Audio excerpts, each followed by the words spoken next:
இஸ்லாத்து தலைவி இந்த அருந்து இஸ்லாத்து வந்துட்டீங்க. வந்துட்டேன். சரி, எங்க அத்தா அம்மாலாம் இந்த இருக்காங்க. இன்னும் வரல இஸ்லாத்து. வரல இஸ்லாத்து வரல. சரி, அவங்க இப்ப வீட்டுக்கு போறோம். போகலாமான்னு இருக்கீங்க. சாப்பிட சொல்றாங்க. சரி சரி, சாப்பிடலாமா?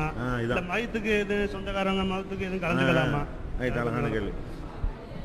அந்த சகோதரர் என்ன கேட்கிறாருன்னா, நான் இந்து மதத்திலிருந்து இஸ்லாத்தை ஏற்றுக்கொண்டு வந்திருக்கிறேன். அப்படி இருக்கும் பொழுது என்னுடைய பெற்றோர்கள் இஸ்லாத்துக்கு வரல. இன்னும் அவங்க இன்ஷா அல்லாஹ் வருவதற்கு எல்லாரும் துவா செய்யுங்க. அவங்க வராமல் இருக்கும்பொழுது நாங்கள் வீட்டுக்கு போக வேண்டி இருக்கிறது. அவங்க வீட்டுக்கு போனால் அவங்க சாப்பிட சொல்கிறாங்க. அவங்க தர்ற சாப்பாடை நம்ம சாப்பிடலாமா? இதுதான் கேள்வி. நம்ம வீட்டுக்கு தாய் தந்தையரை பார்க்க போகிறோம், அவங்க முஸ்லீம் இல்லாமல் இருக்கிறாங்க, அவங்க தருகிற சாப்பாடை சாப்பிடலாமா அப்படிங்கிற கேள்வி. சாப்பாடை பொறுத்த வரைக்கும் சாப்பாட்டை இஸ்லாம் ரெண்டாக பிரிக்குது. ஒன்று அறுத்து சாப்பிட வேண்டிய சாப்பாடு, இன்னொன்று அறுக்காமல் சாப்பிட வேண்டிய சாப்பாடு.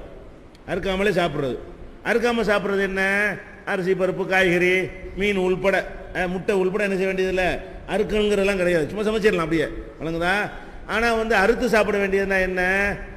ஆடு மாடு கோழி கொக்கு குருவி இது மாதிரி உள்ளதெல்லாம் என்னது, அறுத்து சாப்பிட வேண்டிய ஒரு உணவுகள். இப்போ அறுக்காமல் சாப்பிட உணவுகளை பொறுத்த வரைக்கும் யார் வீட்டில் போய் யார் எங்கே தந்தாலும் சாப்பிட்ருங்க, அதுக்கெல்லாம் எந்த ஒரு மறுப்பும் கிடையாது. எந்த ஒரு ஆளுடைய வீட்டில் போனாலும் என்ன செய்யலாம், நீங்கள் அறுக்காமல் சாப்பிட்ற சாப்பாடுனா என்ன, சைவ சாப்பாடு தர்றாங்க, நல்லா சாப்பிடுங்க, ஆம்லெட் போட்டு தர்றாங்க, அழகாக சாப்பிடுங்க. வேறு என்ன மாதிரியான மீன் வறுவல் பண்ணி வைக்கிறாங்க, நல்லா சாப்பிடுங்க. அந்த சாப்பாட்டுக்கு நமக்கு என்ன இல்லை, எந்த விதமான அதுக்கு பிஸ்மில்லா சொல்லணும், அது நம்பிக்கையோடு அறுக்கணும் என்கிறதுக்கெல்லாம் அதுக்கு ஷர்த்து இல்லை. ஷர்த்து இல்லாததுனால அது சும்மா நம்ம நினைஞ்சிடலாம், சாப்பிட்றலாம். ஆனால் அறுக்கிற ஒரு விஷயமா இருக்குன்னு சொன்னால் அவங்க அல்லாவை நம்பி அல்லாவை ஏற்றுக்கிட்டு பிஸ்மில்லாஹி அல்லாஹு அக்பர், அல்லா தான் பெரியவன், அல்லாவுடைய பெயரால் அறுக்கிறேன் என்று சொல்லி அறுத்தாதான் அந்த உணவு ஹலால் ஆகும். ஏன்னா அந்த உயிரை கொடுத்து அல்லாஹ் கொடுத்துருக்குறான். அல்லாஹ் கொடுத்த உயிரை எடுக்கிறதா இருந்தால் நமக்கு அல்லாஹ்ட்ட பர்மிஷன் வாங்கணும். பர்மிஷன் தான் இது, லைசன்ஸ் தான் இது. இது லைசன்ஸு. அல்லாஹ்வுக்கு சொந்தமான ஒரு பொருளை நம்ம சாப்பிட்றதா இருந்தாலும் உயிருங்கிறது அல்லாஹ் கொடுத்துருக்கிறதுனால அதை பிஸ்மில்லான்னு சொல்லி அறுக்கும் பொழுது தான் படைச்சவன்ட்டு நம்ம என்ன செய்கிறோம், அவனுக்கு சொந்தமான ஒரு பொருளை நம்ம சாப்பிடுவதற்குரிய அனுமதியாவது ஆக்கப்படுகிறது.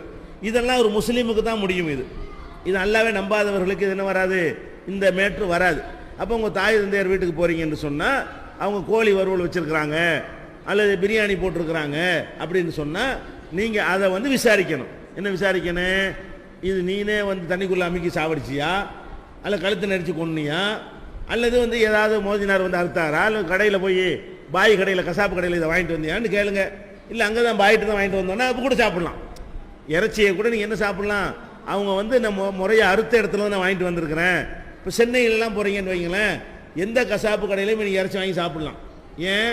சென்னையில் அறுக்கிறது யார் தான் இருப்பா, முனிசிபாலிட்டியில் தான் இருப்பாங்க, கார்பரேஷனில் தான் அதுக்கு தனியாக ஸ்லாட்டர் வச்சுருக்கிறாங்க, அறுக்கிற ஒரு இடம். அங்கே யார் தான் போய் அறுப்பா? அதுக்கு அறுக்கிறதுக்கு நம்ம ஆள் தான், முஸ்லீம் தான் போய் அறுப்பாங்க. எல்லாரும் இந்துக்கள் சாப்பிட்ற கடையாக இருந்தாலும் எல்லா கடையாக இருந்தாலும் சரி, சென்னையில் யார் தான் அறுக்கிறாங்க, அந்த அறுக்கிற இடத்துல நம்ம ஆலிம்சா மோதினார் மாதிரி ஆளுக்கு நின்றுக்கிட்டு என்ன செய்வாங்க, ஆயிரக்கணக்கான மாடுகளையும் ஆடுகளையும் அறுத்து போடுவாங்க. அவங்க பிஸ்மில்லா சொல்லி அறுத்துருவாங்க. அறுத்து சீல் வச்ச பிறகு தான் கடைக்கு விற்பனைக்கு வரும். அப்போ கடைகளில் இறைச்சி விற்கிறாங்கன்னு சொன்னால் நீங்கள் எந்த கடையில் வேண்டாலும் மெட்ராஸில் இறைச்சி வாங்கி சாப்பிட்லாம். ஏன்? அங்கே அந்த ரூல் இருக்குது சென்னையில்.